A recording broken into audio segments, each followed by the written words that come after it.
Good afternoon, and thank you for asking me to record my comments.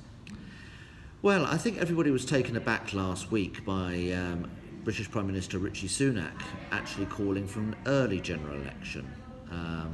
At the moment, his party, the ruling party, the Conservative Party, are definitely falling behind on the opinion polls about who people think is going to win this general election.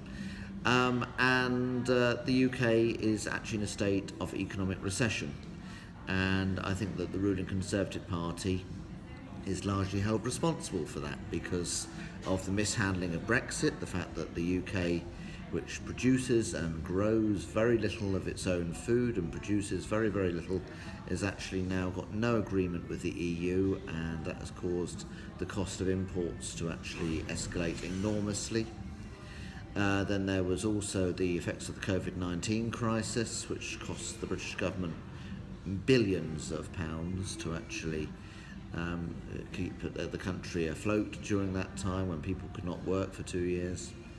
And then, of course, there has been the scandals around the handling of the COVID-19 crisis. And there's also the effects of the Russo-Ukrainian conflict, and that has also caused the cost of living in the UK to escalate enormously.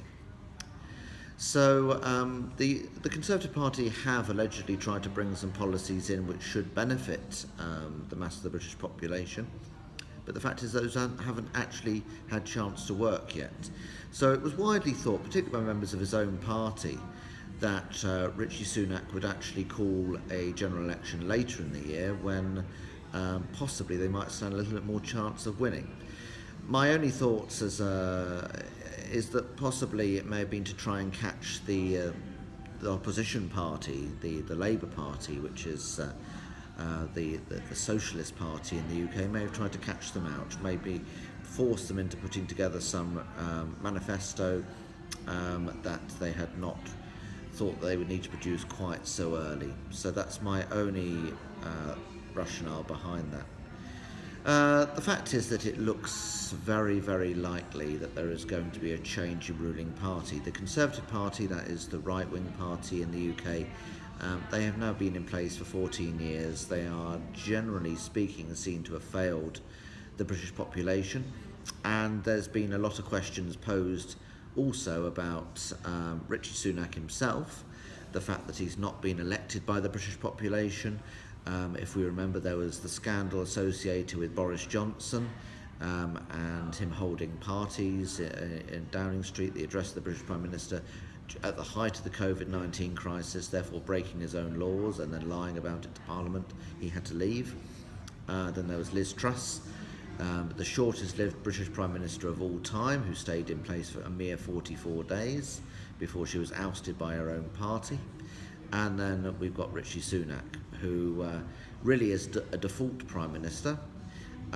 He's not an inherently bad Prime Minister, but it's been impossible for him to actually sort out exactly how to sort the country out at the moment.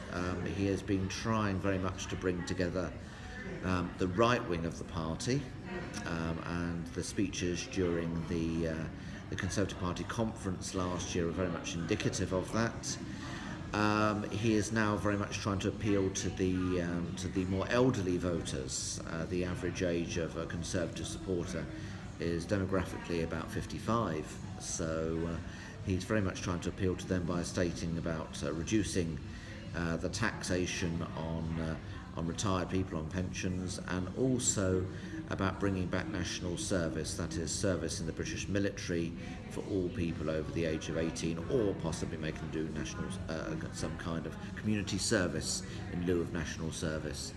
But this is something that actually disappeared in 1960.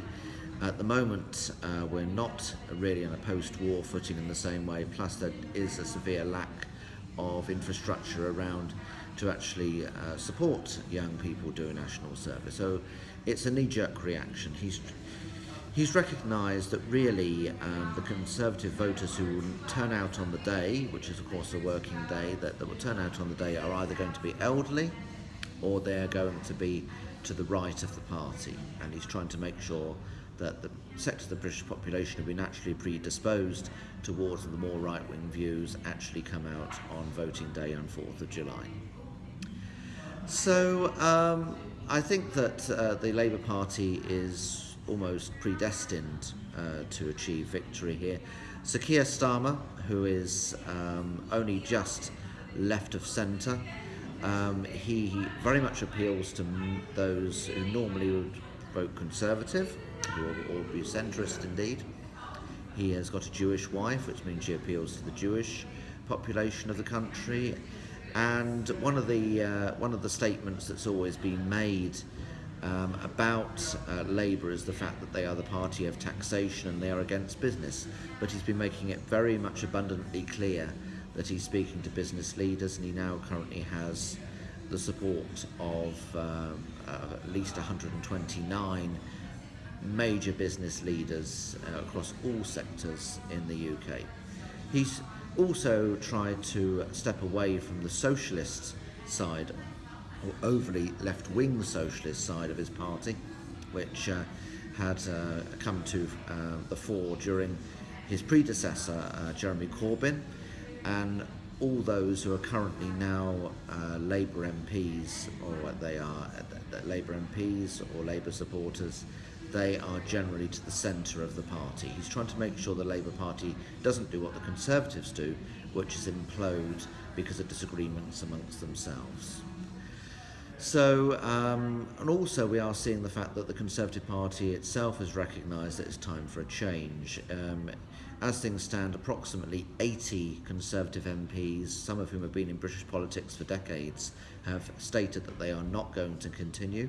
And indeed, as of today, 3 Conservative MPs, of course they're now former MPs because Parliament has been dissolved, they have said that they are going to defect to the Labour Party, once again indicating that those who are career politicians in the UK really feel that the Labour Party is going to win. So I think it's almost a foregone conclusion that the Labour Party will win.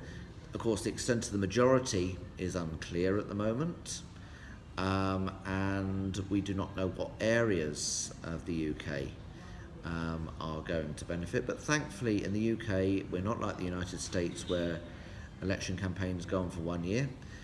We just have 5 weeks to go until the 4th of July, and then we will know, and then we can get back to business, because it's very important that the UK continues its momentum to come out of recession, and also to send a clear sign to countries such as Russia that the UK is still very, very strong in terms of its policies regarding international relations. So I thank you for this chance to make my comments today.